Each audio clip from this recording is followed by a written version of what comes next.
The Jazz are now 25-10 in their last 35 games. That's not quite as scintillating as last season's 29-6 run to finish the season, but it's not too far away. But when you ask this Jazz team, players and coaches about whether or not they feel this season compares to last year's, they cringe at the question.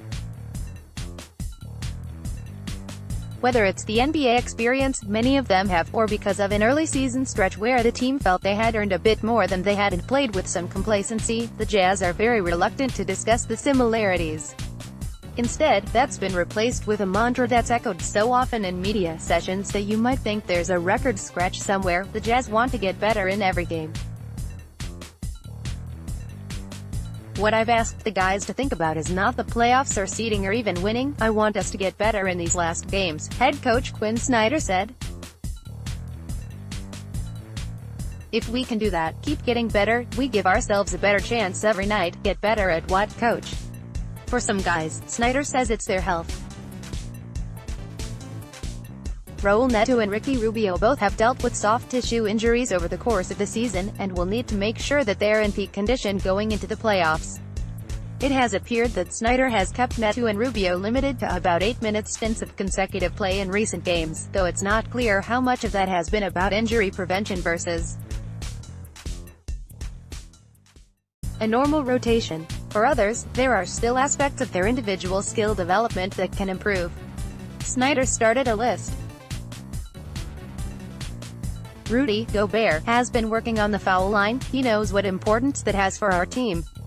Donovan Mitchell's been playing great offensively, and him being more consistent on the defensive end is something assistant coach Johnny Bryant has been giving him a hard time for a while. That's something he can take pride in.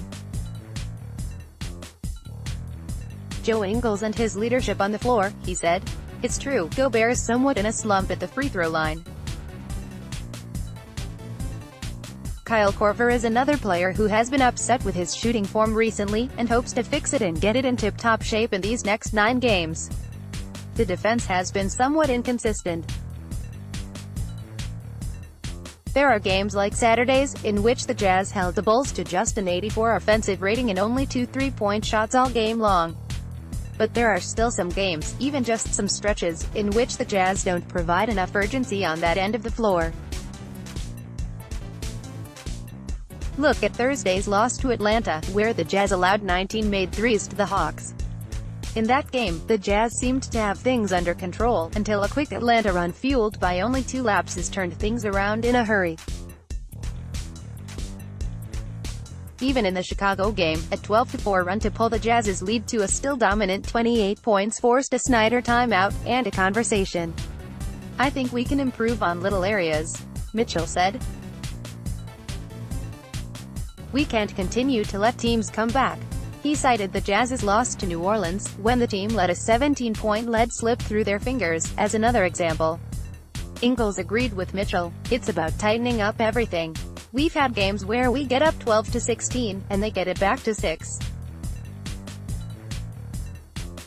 It's obviously picking a small thing, but we can be better than we have been. So no, 25-10 isn't good enough, and neither was 29-6 last year, for that matter. Coach goes for perfection, and as players, we're going for that as well. Ingles said, we're pretty good where we're at, but we always want more. Jazz vs. Suns at Vivint Smart Home Arena. Tip-off Monday, 7:00 p.m.